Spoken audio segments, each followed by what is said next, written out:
China loves socialism with Chinese characteristics. But socialism with Venezuelan characteristics, not so much. Trouble brews for China as Venezuela crumbles. This is China Uncensored. I'm Chris Chappell. Be sure to subscribe to our YouTube channel for the latest China news and click the notification bell so you get an alert when we publish a new episode. Venezuela, the socialist paradise where for the low price of just 15 million bolivars, you can buy a chicken. Yes, that's right. Venezuela's socialist economy has not worked out all that well. The economy crumbled, and according to the IMF, inflation hit 1,000,000%. The currency is so devalued, some shopkeepers weigh the money rather than waste time counting. Tomatoes for 5 million, anyone? Or just 3 million for a roll of toilet paper? Needless to say, that doesn't make a country very stable. And just last week, this happened. As hundreds of thousands of protesters, fed up with the government of Nicolas Maduro, flooded the streets of Caracas Wednesday, Venezuela's opposition leader Juan Guaido declared himself the country's interim president. I am so jealous. I've often tried to declare myself president, and yet it never stuck.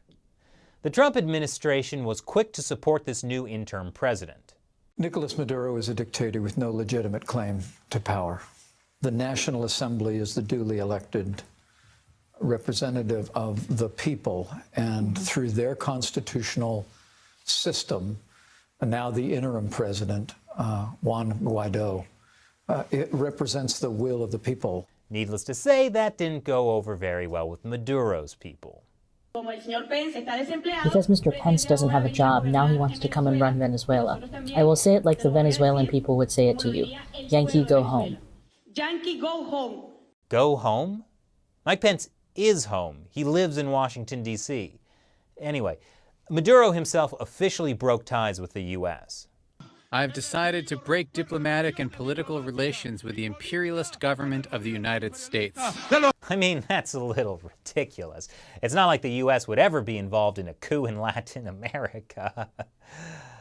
Anyway, Maduro is finding his government increasingly isolated. Nearly every other Latin American country has sided with the new interim president. But you know who still has Maduro's back? China. Chinese Foreign Ministry spokeswoman Hua Chunying said China supports efforts made by the Venezuelan government to protect the country's sovereignty, independence, and stability. I want to emphasize that outside sanctions or interference usually make the situation more complicated and are not helpful to resolving the actual problems. And China should know, because China's outside interference is part of the reason Venezuela is in this mess.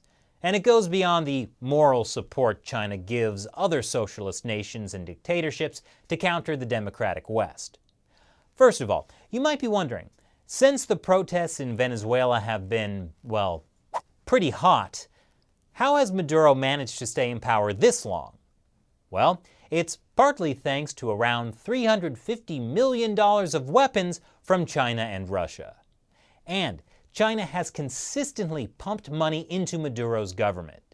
At the end of last year, Maduro even made a state visit to China and somehow convinced Xi Jinping to wear a beauty queen sash.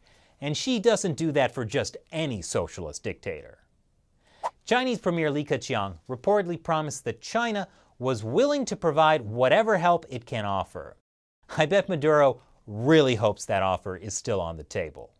So, why would China continue to support a guy who's probably on his way down? Well, China has invested heavily in Venezuela. Venezuela was a key part of the Belt and Road Initiative. That's the Chinese regime's trade and infrastructure investment strategy, whereby they give a developing country infrastructure loans they maybe can't pay back. And when they don't pay them back, China takes over the infrastructure. It's worked great around the world, like in Sri Lanka, and Pakistan, and Djibouti. And for a while, it looked like things were going great in Venezuela as well. Over the past 10 years, China invested about $70 billion in Venezuela. That's about half of all China's lending in Latin America. But there was a catch. According to Foreign Policy, to guarantee repayment, Beijing insisted on being repaid in oil. Like how I used to collect all my debts in POGs, which was a mistake, just like oil. Because oil prices tanked in 2014, and that caused a huge problem, compounded by the fact that the socialist government relied too much on redistribution of state oil profits instead of encouraging the people to build a robust economy in other sectors. Oil made up about half of Venezuela's GDP. So when prices collapsed, not only did the country go broke, but the amount of oil they had to give to China skyrocketed. And they began falling behind on their payments. Of course, China has a plan for that. When other countries fail to pay back their loans to China, China just takes over a port or builds a military base or something. And it looked like there was a similar plan in Venezuela. Venezuela has the world's largest oil reserves. Last year, Venezuela sold about 10% of shares in a joint oil venture to a Chinese state-owned enterprise. Combined with the shares already owned by China National Petroleum Corporation, that meant China owned 49% of the oil venture. But now, it's turning out that the brilliant plan of destabilizing a country with unpayable debts might not be a good long-term strategy. Nearly every Latin American country and Canada is siding with Trump's support of the new opposition leader, Juan Guaido. And what happens if Guaido does replace Maduro? Would he then rethink some of those Chinese loans? That's what happened in Malaysia when the longtime prime minister was ousted. But besides potentially losing all that investment money in oil, there's another big loss China would have to swallow: a loss of influence. At the turn of the 21st century, China had very little presence in Latin America, but Venezuela helped with that. Now, China's trade with Latin America is 22 times what it was back in 2000. And a lot of Latin countries that used to have diplomatic relations with Taiwan now have switched to the People's Republic of China. Of course, a change in leadership in Venezuela doesn't guarantee that they would cool ties with China, but that's a risk. And if Venezuela has a new leader and the Chinese regime loses its foothold there, lots of things could change.